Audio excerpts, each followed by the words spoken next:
ایک شیر جنگل میں سو رہا تھا۔ ایک چوہا کھیلتے کھیلتے شیر کے پاس سے گزرا اور شیر کے بالوں میں گھس کر شرارتیں کرنے لگا۔ شیر کو غصہ آ گیا۔ شیر نے چوہے کو اپنے پنجے میں پکڑ لیا۔ چوہا ڈر کر بولا، شیر بھائی مجھے معاف کر دو، ایک دن میں آپ کے کام آؤں گا۔ شیر ہنس پڑا اور کہا، چھوٹے چوہے تم میرے کس کام کے، اور اسے چھوڑ دیا۔ چوہا شکریہ کہہ کر بھاگ گیا۔ اچانک ایک شکاری جنگل میں آیا۔ اس نے شیر کو دیکھ کر اس پر جال ڈال دیا۔ شیر نے بہت شور مچایا۔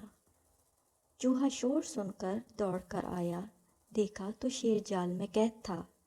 چوہے نے اپنے تیز دانتوں سے جال کاٹ دیا اور شیر باہر آ گیا اور چوہے کا شکریہ ادا کیا۔ چوہے نے کہا، شیر بھائی اللہ تعالیٰ کی بنائی تمام مخلوق میں کوئی نہ کوئی خوبی ضرور ہوتی ہے۔ شیر نے کہا، سچ کہا دوست، اور پھر دونوں دوست بن کر ہنسی خوشی رہنے لگے۔